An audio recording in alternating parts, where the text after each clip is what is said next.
اہل تشیع کے نزدیک امام مہدی پیدا ہو چکے ہیں، 12ویں امام ہیں اور کہیں دنیا میں موجود ہیں. وضاحت فرمائیے کہاں پہ ہیں؟ امام حسن عسکری کے صاحبزادے ہیں، کہاں پہ ہیں، کیوں غائب ہیں اور کیسے آئیں گے سامنے؟ دیکھیں، بات یہ ہے کہ کہاں غائب ہیں، اس کو سمجھنے کے لیے ہمیں فلسفہ غیبت سمجھانا پڑے گا. فلسفہ غیبت ہمارے ہاں کیا ہے؟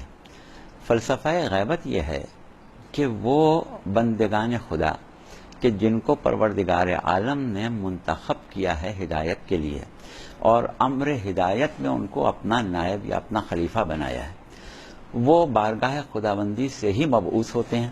بارگاہ خداوندی سے ہی ان کو وہ صفات عطا کی جاتی ہیں کہ جو ان کی ذمہ داریوں کو پورا کرنے کے لیے ضروری ہیں. لہذا انبیاء، اولیاء، اوصیاء، انبیاء کے نائبین جتنے بھی بارگاہ خداوندی سے مبعوث ہوتے ہیں، حکم خدا سے مبعوث ہوتے ہیں یا مشیت پروردگار عالم سے مبعوث ہوتے ہیں، ان کو اللہ ان صفات سے نوازتا ہے کہ جو ان کی ذمہ داریوں کو پورا کرنے کے لیے ان کی ذات میں ہونا چاہیے.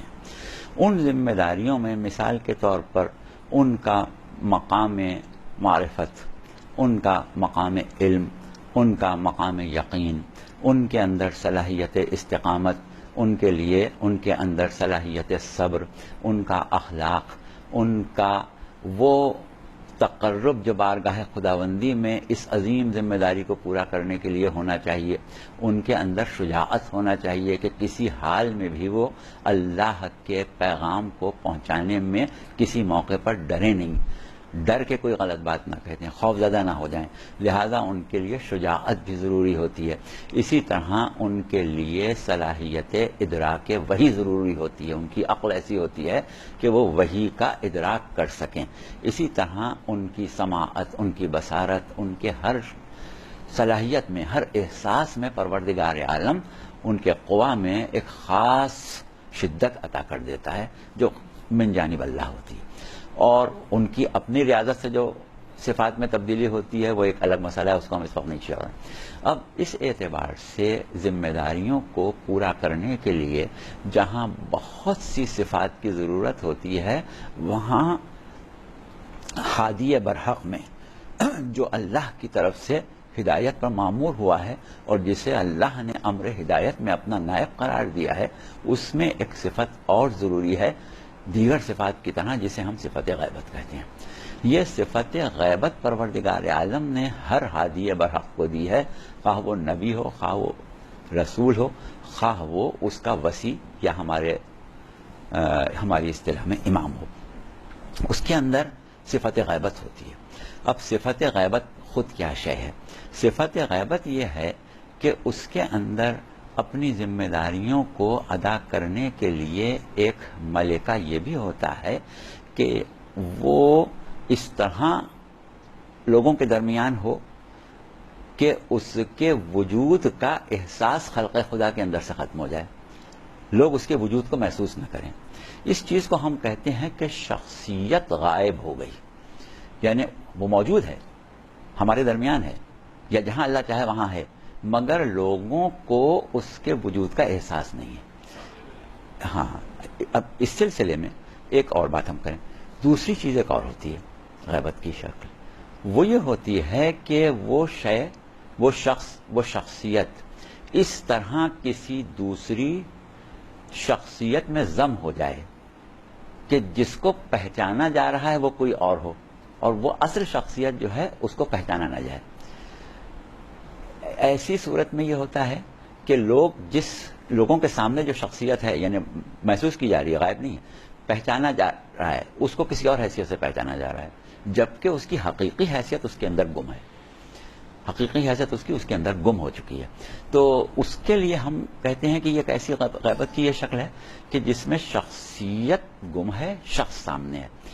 تو یہ صفت پروردگار عالم نے کیونکہ ہر نبی کو ادا کی ہے، اور یہ صفت نبی اور امام میں بالقوا ہوتی ہے، ضرورت کے وقت بالفعل ہو جاتی ہے. ضرورت کا احساس صرف اللہ کو ہوتا ہے، اللہ جانتا ہے کہ وہ کب اس کو بالفعل کر دے.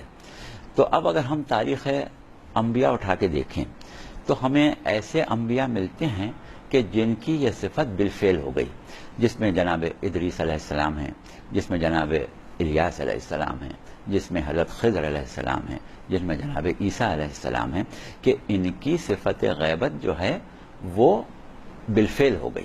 اب صفت غیبت سے متصل ایک صفت ہوتی ہے طول حیات، کیونکہ اگر مدت غیبت طولانی ہو تو پھر ضروری ہے کہ اس کی حیات بھی طولانی ہو اور اس غیبت کے طول کا ساتھ دے سکے۔ تو اس اعتبار سے جناب خضر کو اگر اللہ نے ہزاروں سال کی غیبت دی ہے تو ان کو ہزاروں سال کی عمر بھی دی ہے۔ جناب عیسیٰ کو اب تک 2000 سال ہو چکے تو ان کو غیبت کے زمانے میں طول عمر 2000 سال یا اس سے زیادہ جو اللہ کی مرضی ہو اس نے عطا کر دی۔ جناب ادریس کا زمانہ بہت پرانا زمانہ ہے، حضرت نوح سے بھی پہلے کا زمانہ ہے، اسی طرح حضرت الیاس کا زمانہ پرانا زمانہ ہے۔ تو اتنے عرصے تک طول حیات عطا کرنا اور ان کے وجود کا احساس خلق کے اندر سے ختم کر دینا کہ لوگ ان کو محسوس نہ کر سکیں۔ اب غیبت میں کیونکہ جو انبیاء کی غیبت ہے، جیسے حضرت عیسیٰ کے بارے میں روایت ہے کہ چوتھے آسمان پر غائب ہیں، تو اب یہ چوتھا آسمان کیا چیز ہے، پھر تفصیلی بات ہو جاتی ہے کہ آسمان کیا ہے، اس کی تعداد کیا ہے اور کس طرح پہلا کہاں ہے، دوسرا کہاں ہے، تیسرا کہاں ہے، بہت تفصیلی بات ہو جاتی ہے۔ اس لیے عام طور پر لوگ اس مختصر کرتے ہیں چوتھے آسمان پر غائب ہیں، کیونکہ ان کے مقام کا ایک تعین کیا جاتا ہے۔ لیکن کوئی ضروری نہیں ہے کہ ہر غائب حجت خدا کے مقام کا تعین کیا جا سکے، اس لیے کہ وہ پروردگار عالم نے اس کے وجود کے احساس کو گم کر دیا ہے۔ اچھا، اب یہ تو ہوئی وہ غیبت کہ جس میں شخص نظر نہیں آ رہا، جو ہم نے مثالیں دی۔ ضرورت کے وقت ایسا بھی ہوتا ہے کہ حجت خدا خود موجود ہو، سامنے ہو، لیکن پہچانا نہ جائے۔ ایک لفظ قرآن میں استعمال ہوتا ہے ضال۔ عام طور پر ضال کے معنی گمراہ لیے جاتے ہیں، یعنی وہ شخص کہ جس سے راہ ہدایت گم ہو گئی۔ ویسے ضال کے معنی کیا ہیں؟ کسی شے کا غائب ہو جانا، گم ہو جانا یا اس کو نہ پہچانا جانا۔ عربی میں جیسے اگر اونٹنی کھو گئی ہے، اس کے لیے لفظ استعمال ہوتا ہے ضالۃ الناقہ، ناقے کا کھو جانا، کسی شے کا دوسری شے میں ضم ہو کے غائب ہو جانا۔ اب اس میں دو صورتیں ہوتی ہیں، غائب ہو گیا لیکن اس کے اثرات موجود ہیں، غائب ہو گیا لیکن اس کے اثرات موجود نہیں ہیں۔ جیسے مثال کے طور پر ہم نے دودھ میں شکر ڈال کے گھول دی، اب ہماری نظروں کے سامنے دودھ ہے، شکر نہیں ہے، شکر غائب ہو گئی۔ لیکن اگر اس کو زبان پر رکھا جائے اور ہماری زبان میں اس سے ذائقہ موجود ہو تو ہمیں اثر شکر محسوس ہوگا۔ کھانے کے اندر نمک غائب ہو گیا لیکن اس کے اثرات باقی ہیں۔ تو ایک تو اس طریقے سے غائب ہونا ہے کہ اثرات ظاہر ہوں، شے غائب ہو۔ اچھا، ایک چیز یہ ہے کہ لوگوں کے شعور متوجہ ہی نہ ہوں، تو ایسی غیبت پروردگار عالم نے بہت سے انبیاء کو عطا کی ہے۔ یہاں تفصیل کا وقت نہیں ہے، ہم صرف ان انبیاء کے نام لیں گے جن سے سب لوگ واقف ہیں۔ تو جناب موسیٰ ایک ایسے نبی ہیں کہ جو بڑے مشہور و معروف نبی ہیں، اور ایسے نبی ہیں کہ قرآن میں ان کا بہت زیادہ ذکر ہے، اور ایسے نبی ہیں کہ امت مسلمہ حضرت موسیٰ سے بہت زیادہ واقف ہے، بہت زیادہ مانوس ہے، حضرت موسیٰ کے بہت قصے سنتی رہتی ہے۔ تو ہم حضرت موسیٰ سے یہ مثال دے دیں کہ جناب موسیٰ کے بارے میں قرآن میں پورے واقعات ہیں کہ یہ وہ زمانہ تھا جب جناب موسیٰ پیدا ہوئے تھے کہ بنی اسرائیل میں جو بھی بیٹا پیدا ہوتا تھا اس کو ذبح کر دیا جاتا تھا، اور اگر بیٹی پیدا ہوتی تھی تو اس کو زندہ رکھا جاتا تھا اپنی خواہشات کی تکمیل کے لیے۔ تو حضرت موسیٰ جب پیدا ہونے والے ہوئے تو طے شدہ بات تھی کہ فوری طور پر نہیں تو جیسے ہی بادشاہ کو علم ہوگا، جیسے ہی فرعون کا علم ہوگا، ان کو ذبح کر دیا جائے گا۔ ان کی والدہ پریشان ہوئی، پورا قرآن میں تذکرہ ہے کہ اللہ نے ان کو وحی کی اور ان سے کہا کہ تم گھبراؤ نہیں، بچے کو دودھ پلاؤ، اور اگر ہم کہیں تو پھر تم اس کو صندوق میں رکھنا اور دریا میں بہا دینا، مشہور واقعہ سارے۔ اب ہوا کیا کہ جناب موسیٰ خود فرعون کے دربار میں پڑھنے لگے۔ اب ظاہر ہے کہ جناب موسیٰ کون ہیں؟ اللہ کے برگزیدہ نبی ہیں۔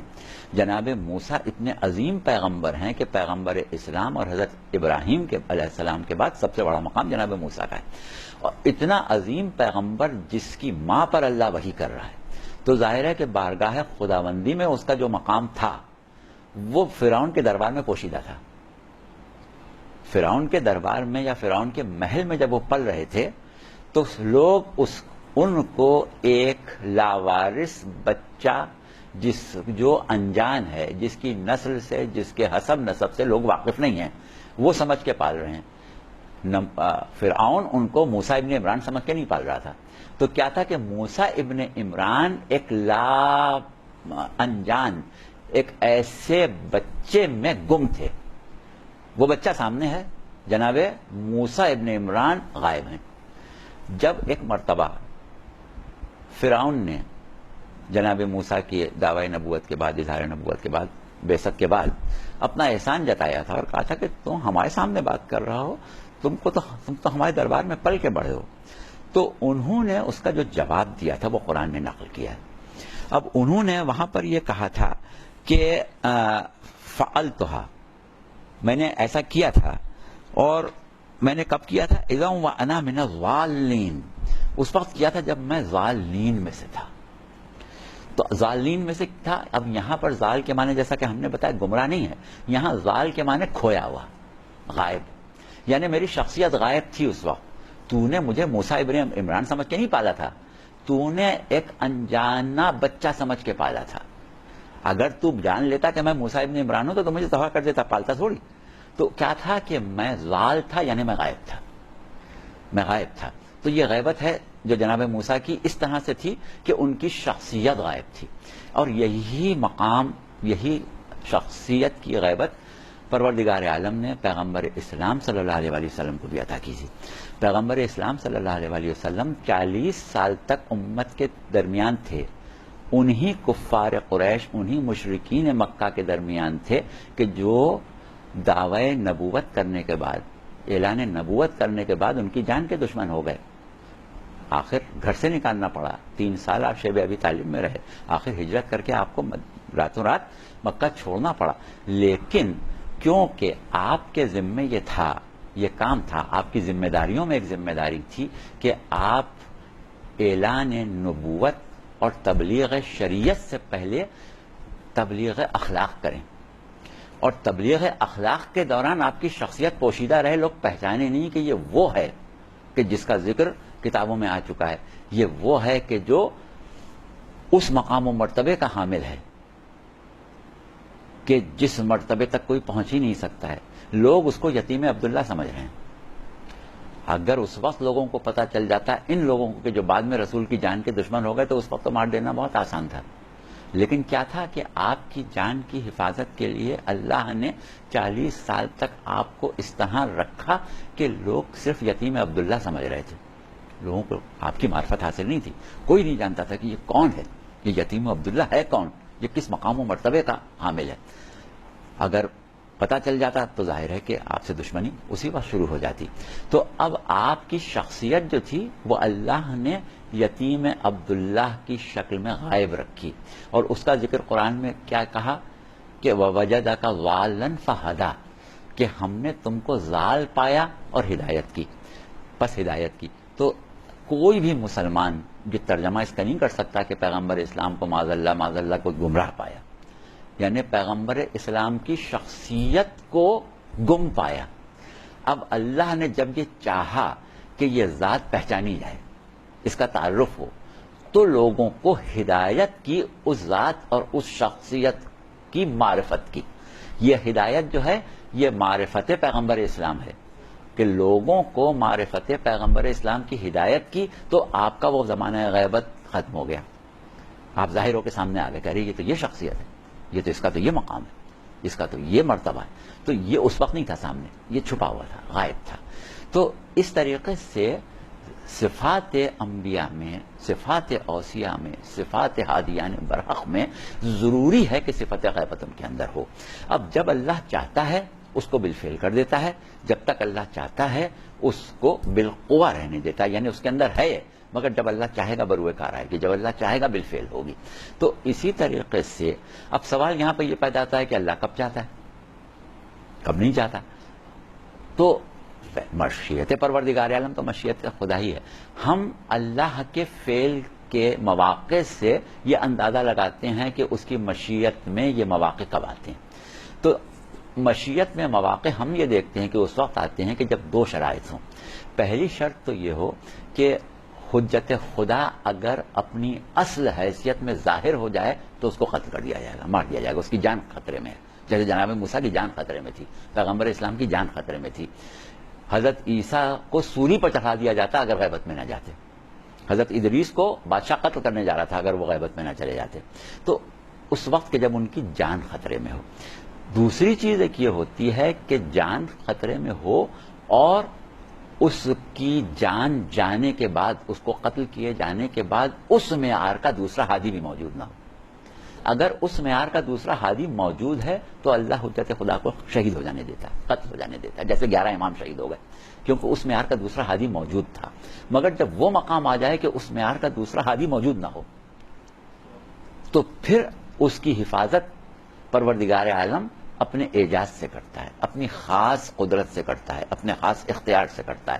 تو اس خاص قدرت اور خاص اختیار میں ایک اختیار غیبت جو اس کے اندر صفت بالقوہ موجود ہے اس کو بروئے کار لانا بھی ہے. تو اس طریقے سے امام یا رسول غائب ہو جاتا ہے.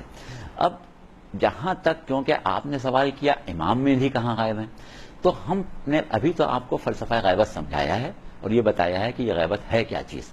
لیکن اب ایک بات محدود ہو گئی غیبت امام مہدی کے اوپر, یہ ایک عمومی بات تھی.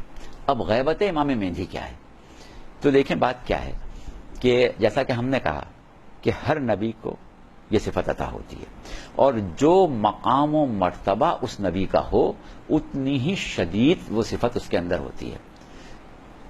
یعنی اگر ایک نبی کم درجے کا ہے تو اس کا کی مقام معرفت, اس کا مقام تقرب, اس کا صلاحیت ادراک وحی اس درجے کی نہیں ہوگی جس سے اعلیٰ درجے کا نبی کا ہوگا. جو اس سے اعلیٰ درجے کا نبی ہے اس کا کچھ اور ہوگا. تو اسی طریقے سے صفت غیبت کی شدت اور صفت غیبت کی وسعت و پھیلاؤ اس نبی کے لیے زیادہ ہوگا جس کا مقام و مرتبہ بارگاہ خداوندی میں زیادہ ہو. جتنا اعلیٰ مرتبہ ہوگا اتنا ہی اس کی اعلیٰ غیبت ہوگی. جیسے جناب ادریس کا مرتبہ جتنا ہے اتنی ان کی صفت غیبت میں شدت ہے. جناب عیسیٰ کا جتنا مرتبہ بارگاہ خداوندی میں ہے اتنی شدت ان کی صفت غیبت میں ہے. لیکن پیغمبر اسلام صلی اللہ علیہ وآلہ وسلم کا مرتبہ اور دیگر انبیاء کے مرتبے میں زمین آسمان کا فرق ہے. آپ سید الانبیاء ہیں. تمام مسلمانوں کا یہ عقیدہ ہے کہ یہ ممکن ہی نہیں کہ جو صفت اللہ نے کسی نبی کو عطا کی ہو اس صفت سے پیغمبر اسلام کو محروم رکھے. ممکن ہی نہیں, ورنہ آپ کی سیادت, آپ کا سردار ہونا جو ہے وہ خلاف عدالت ہو جائے جب تک کہ اس صفت کی شدت ان میں نہ ہو. ایک چیز یہ ہوتی ہے کہ برابر ہو, یعنی استاد اور شاگرد کا علم برابر ہو تو کیا ہے کہ برابری آ جائے گی. استاد کا علم جس وقت وہ اس کی شاگردی کر رہا ہے بات کی بات اور ہے, اس وقت شاگرد سے بہت زیادہ ہونا چاہیے. تو اسی طرح امت کے مقابلے میں نبی کی ہر صفت, جو صفات امت میں پائی جائیں, نبی میں وہ صفت بدرجہ اتم پائی جاتی ہے. اب کیونکہ دیگر تمام انبیاء امت پیغمبر اسلام میں شامل ہوتے ہیں, اس کے لیے ہم قرآن کی آیت ابھی آگے چل کے پڑھیں گے. جو ہم نے کہہ دیا کہ امت میں شامل ہوتے ہیں تو آپ پوچھ سکتے ہیں کہ بھائی وہ تو پہلے گزر گئے, رسول کی امت کیسے ہو گئے, وہ ہم ابھی بعد میں بات کریں. تو ضروری ہے کہ جو صفات دوسرے انبیاء کو دی گئی تھیں وہ پیغمبر اسلام کو بدرجہ اتم دی جائے. سب سے زیادہ شدت کے ساتھ وہ صفت پیغمبر اسلام صلی اللہ علیہ وسلم کی ذات میں ہونا چاہیے. تو جس طریقے سے دوسرے, اور بلکہ ایسی صفات بھی آپ کی ذات میں ہیں کہ جو دوسرے انبیاء میں نہیں ہیں. جیسے مثال کے طور پر صفت معراج. صفت معراج وہ ہے کہ جو خود پیغمبر اسلام کی ایسی صفت ہے جو کسی نبی میں نہیں ہے, صرف آپ میں ہی ہے. اب ہم کیونکہ شیعہ عقیدے کسی شیعہ پلیٹ فارم سے بات کر رہے ہیں اور ہمیں بحیثیت شیعہ نمائندہ بلایا گیا, تو اس لیے ہم یہ بات کہہ رہے ہیں کہ عامت المسلمین, تمام مسلمانوں کے مکاتب فقہ معراج کے قائل ہیں. لیکن ہمارا عقیدہ معراج واقعے کی حد تک نہیں ہے. ہم یہ نہیں کہتے کہ ایک واقعہ پیش آیا کہ رسول اللہ چلے گئے, حادثاتی طور پر چلے گئے, اتفاقی طور پر چلے گئے, یا پروگرام کے تحت چلے گئے. نہیں, آپ صاحب صفت معراج ہیں, صاحب معراج ہیں. آپ کے اندر صفت معراج بالقوہ موجود ہے. اگر بالقوہ صفت معراج موجود نہ ہوتی تو بالفعل واقع ہو ہی نہیں سکتی تھی. بالفعل اسی لیے واقع ہوئی کہ آپ کے اندر بالقوا موجود تھی. تو جس نبی کے اندر صفت معراج بالقوا موجود ہو وہ ہر وقت معراج پہ جا سکتا ہے. اس کے لیے وقت موقع محل مقرر نہیں ہے، بس صرف مرضی معبود ہو کہ یہ بالفعل ہو جائے وہ چلا جائے گا، اس لیے کہ اس کے اندر بالقوا موجود ہے. یہ صلاحیت تو رکھتا ہے، یہ اس کی صفت ہے. تو اب اگر ہم یہاں پر ان منابع سے بات کریں کہ جن کا تعلق مکتب تشیع سے ہے تو صورت یہ ہوگی کہ ہر شخص کے لیے قابل قبول نہیں ہوگا. اس لیے ہم صفت غیبت مہندی، اب صفت غیبت مہندی پر خاص بات کو بیان کرنے کے لیے ایک ایسے عالم کی طرف رجوع کرتے ہیں، ایک ایسے عالم کا نظریہ لے کے آتے ہیں کہ جو مکتب تشیع سے تعلق نہیں رکھتا، اور بر صغیر کے مسلمان سب اسے جانتے ہیں. بڑے مشہور محدث ہیں،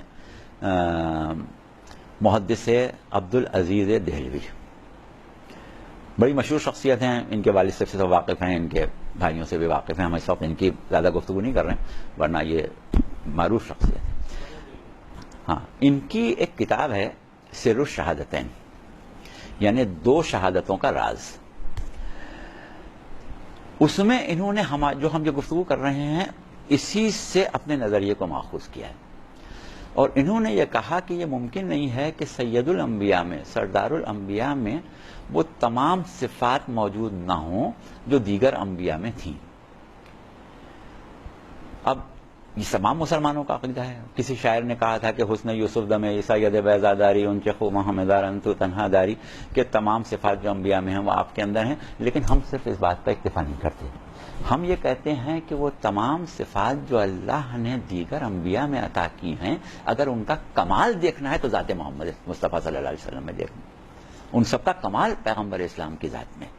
تو محدث دہلوی فرماتے ہیں کہ جہاں انبیاء کو بہت سی فضیلتیں عطا ہوئی ہیں، وہاں ایک فضیلت انبیاء ما سبق کو فضیلت شہادت کی شکل میں بھی عطا ہوئی ہے. بعض انبیاء ایسے ہیں کہ جو شہید ہوئے ہیں، جن کو شہید کیا گیا.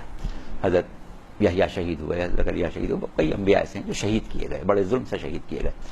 تو وہ انبیاء جو شہید کیے گئے کار رسالت میں، کار الہی میں، ان کی جان چلی گئی، یا یہ کہیں کہ انہوں نے اللہ کی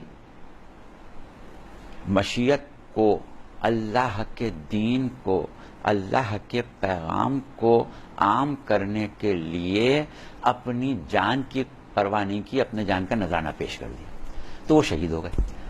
اب یہ صفت شہادت کی ہر نبی میں موجود ہوتی ہے، لیکن یعنی ہر نبی کے اندر یہ جذبہ موجود ہوتا ہے کہ وہ اللہ کی راہ میں جان دے دے گا، لیکن بالفعل واقع سب نبیوں کے لیے نہیں ہوئی، لیکن کچھ کے لیے تو ہوئی.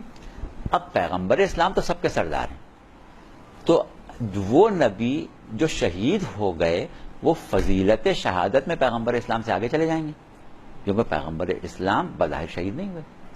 اب انہوں نے یہاں پر یہ نظریہ قائم کیا ہے کہ بات یہ ہے کہ صفت شہادت پیغمبر اسلام میں ان انبیاء کی فضیلت شہادت سے زیادہ موجود تھی، لیکن شہادت کی دو قسمیں ہیں، ایک شہادت جہری، ایک شہادت سری. ایک وہ شہادت کہ جو بظاہر واقع ہو، اور ایک وہ شہادت جو خاموشی سے واقع ہو جائے. تو یہ دونوں قسمیں شہادت کی پیغمبر اسلام کی صفات میں بالقوا موجود تھیں، لیکن بالفعل ظاہر نہیں ہو سکیں. اب قدرت نے انتظام یہ کیا کہ ان کو بالفعل ظاہر کرنے کے لیے آپ کے نائبین، آپ کے خلفاء، آپ کے اوصیاء، آپ کی اولاد، جو ہر لحاظ سے آپ کے نفوس، یعنی ہر اعتبار سے رشتہ رسول رکھتے تھے. ائمہ اہل بیت رسول کے نفوذ بھی ہیں، رسول کے خلیفہ بھی ہیں، رسول کے نائب بھی ہیں، رسول کے بعد امت کے امام بھی ہیں. تو ان تمام چیزوں میں احادیث رسول موجود ہیں، خاص طور سے امام حسن امام حسین والی حدیث تو بہت ہی مشہور ہے کہ میرے دونوں فرزند امام. تو اللہ نے ان کی اس صفت کو منتقل کر دیا امام حسن اور امام حسین کی طرف. شہادت سری امام حسن کو ملی اور شہادت جہری امام حسین کو ملی. تو خیر، اب بہرحال یہ کہ یہ ہوئی ایک صفت کی بات. اب ہم نے یہ بنیاد بنا لی، اب آپ آگے چلیے. صفت غیبت جیسا کہ ابھی ہم نے کہا ہر نبی میں بالقوا موجود ہے، بالفعل بروئے کار آئی بعض انبیاء کے لیے. پیغمبر اسلام کے لیے وہ صفت غیبت کہ جس میں شخصیت ہی غائب نہ ہو بلکہ شخص بھی غائب ہو اور لوگوں کے احساس سے بصارت سے باہر چلا جائے. تو یہ صفت پیغمبر اسلام میں بدرجہ اتم موجود ہے بالقوہ. جو جتنی شدت جناب عیسیٰ میں ہے، جتنی شدت جناب الیاس میں ہے، جتنی شدت جناب خضر میں ہے، جتنی شدت جناب ادریس میں ہے، اس سے ہزاروں گنا زیادہ بڑی شدت صفت غیبت پیغمبر اسلام میں ہے. اب پیغمبر اسلام کی یہ صفت غیبت اگر تا قیامت بروئے کار نہ آئے تو صفت غیبت میں ان انبیاء سے پیغمبر اسلام پیچھے رہ جائیں جن کو صفت غیبت بروئے کار آ گئی. تو جس طرح صفت شہادت منتقل ہو گئی امام حسن اور امام حسین میں، اسی طرح صفت غیبت منتقل ہو گئی 12ویں نائب میں. اگر پیغمبر اسلام کی غیبت میں عیسیٰ سے اتنی اعلیٰ اور عرفہ ہے کہ جب تسلسل غیبت محمد ختم ہو تو تسلسل غیبت عیسیٰ بھی قائم نہیں رہ سکتا. عیسیٰ کو ظاہر ہونا پڑے گا. صرف عیسیٰ نہیں آئیں گے، تمام انبیاء آ جائیں گے، کیونکہ اب کسی نبی کی غیبت نہیں چلے گی. تسلسل غیبت محمد ختم ہو گئی. تو یہ ظہور مہندی تسلسل غیبت محمد کا اختتام ہے. لہذا وہ تمام انبیاء جو غائب ہیں سب ظاہر ہو جائیں گے، سب ان کی نصرت کے لیے آ جائیں گے، سب ان کی مدد کے لیے آ جائیں گے. اب سوال یہ یہاں پر ہم نے بھی کہا کہ ہم اس بات کو قرآن کی طرف لے کے جائیں. سورہ بنی اسرائیل، سورہ آل عمران، معاف کیجیے گا، سورہ آل عمران آیت 81.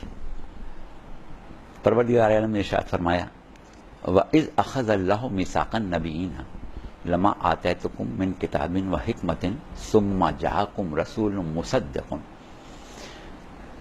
لَتُؤْمِنُنَّ بِهِ وَلَا تَنصُرُنَّهُ لَمَا مَعَكُمْ لَتُؤْمِنُنَّ بِهِ وَلَا تَنصُرُنَّهُ. جب اس وقت کو یاد کرو کہ جب تمام انبیاء کو کتاب و حکمت میں سے کچھ دیا گیا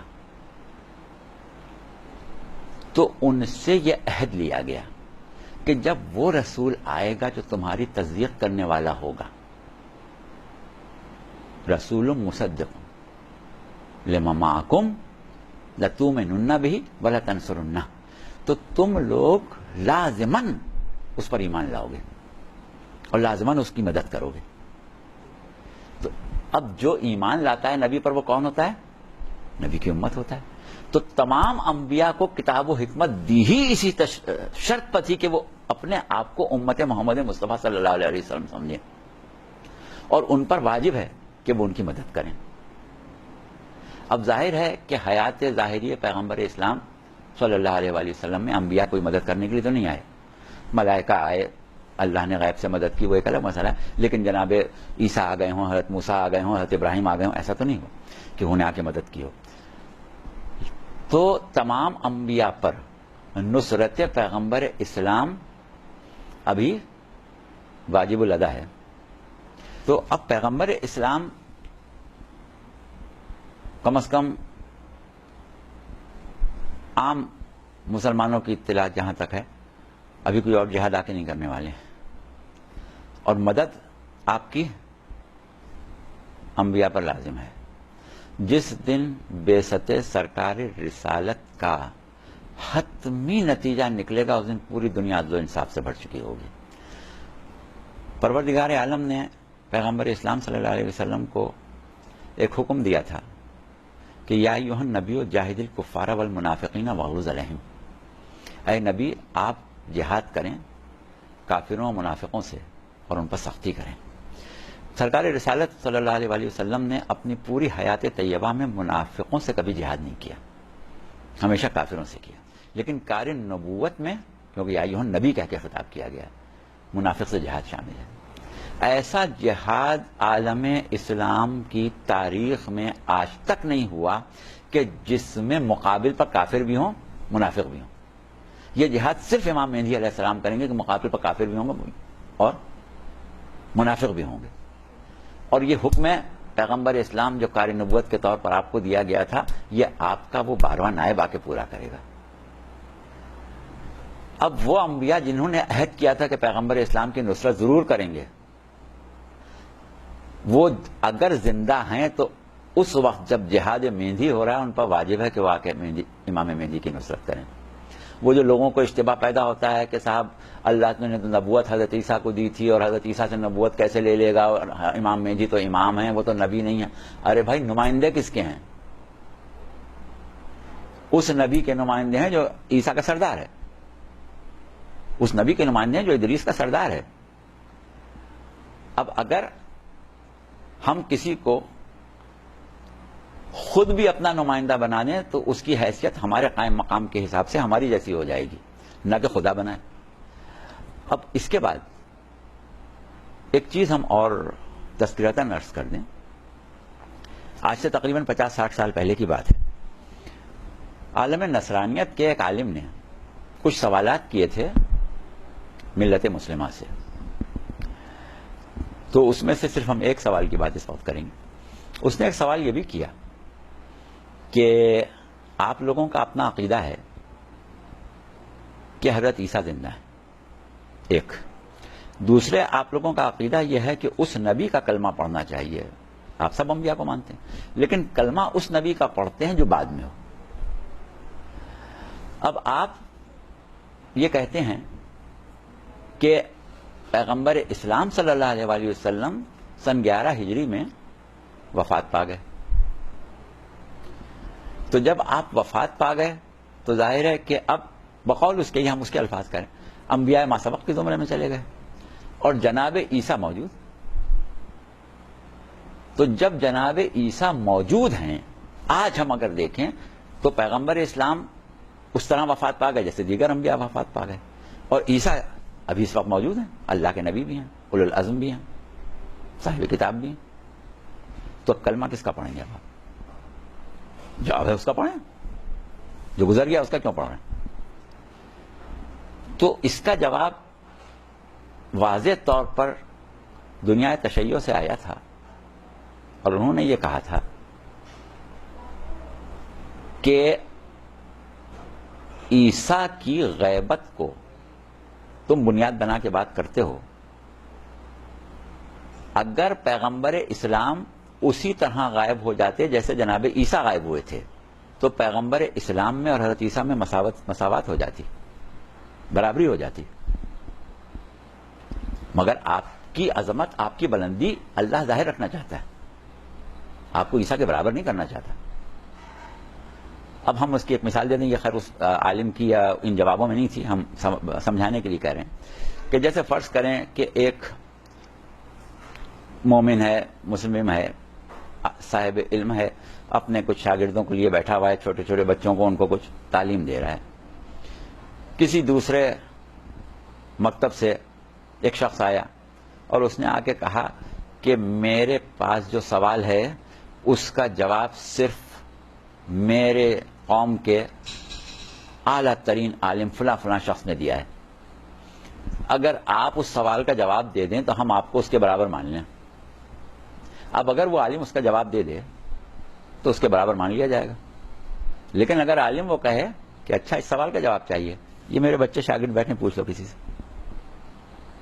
اور ان میں سے کوئی بچہ کھڑا ہو کے جواب دے دے، تو مساوات ثابت نہیں ہوگی، برتری ثابت ہو جائے.